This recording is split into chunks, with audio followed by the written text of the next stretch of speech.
মোৰ জীৱনৰ এটা অন্যতম সৌভাগ্যৰ দিন অহাকালি যিটো দিন আহিব।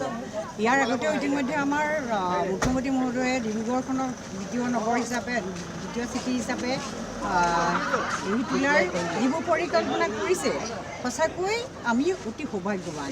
ডিব্ৰুগড় নগৰখনত উন্নয়ন হোৱাটো আমাৰ কাৰণে অতি গৌৰৱৰ কথা।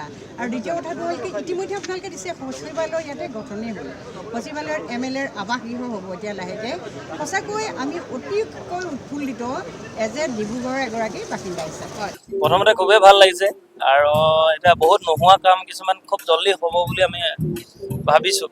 আৰু বহুতবিলাক কাম আমাৰ ইয়াৰ পৰা আপাৰ আছামৰ যিহেতু গুৱাহাটীত কৰিবলৈ যাওঁ মিনিমাম 400 কিলোমিটাৰ, এতিয়া আমাৰ 30 কিলোমিটাৰ ব্যৱধানত বহুত কাম হ'ব আৰু বহুত ডেভেলপ কৰিব পৰা যাব। আপাৰ আছামটো বহুতখিনি ডেভেলপ হোৱা নাছিলে আৰু এতিয়া কামবিলাক ভাগ বিতৰণ হ'ব। ধৰক ইয়াৰ পৰা কিছুমান অপাৰেট হ'ব।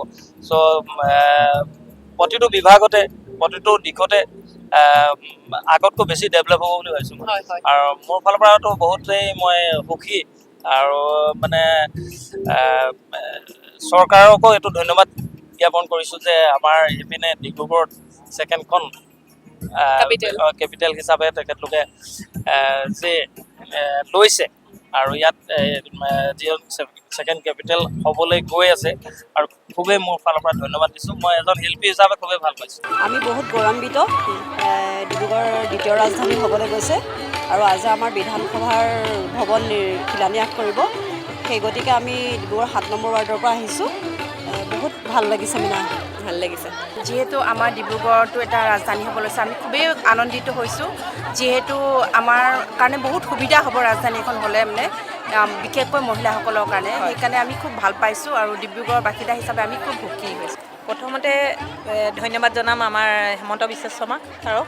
তেওঁ অসমৰ মহিলাৰ কাৰণে যিমানখিনি কৰিছে তেওঁক বহুত বহুত ধন্যবাদ। তেওঁ আকৌ আমি মুখ্যমন্ত্ৰী হোৱাটো বিচাৰোঁ। প্ৰথমতে মই আমাৰ মুখ্যমন্ত্ৰী মহোদয়ক ধন্যবাদ জনাইছোঁ।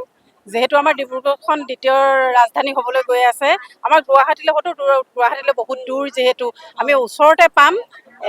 খুব উৎফুল্লিত হৈছোঁ আৰু ভাল হৈছে আৰু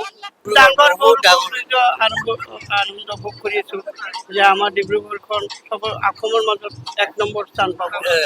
আমাৰ ল'ৰা ছোৱালীবোৰে ওচৰতে সুবিধাটো পাব, দূৰলৈ যাবলৈ দৰকাৰ নাই। সেইটো কাৰণে আমাৰ আনন্দ লাগিছে, মনত সীমা নাই ক'বলৈ।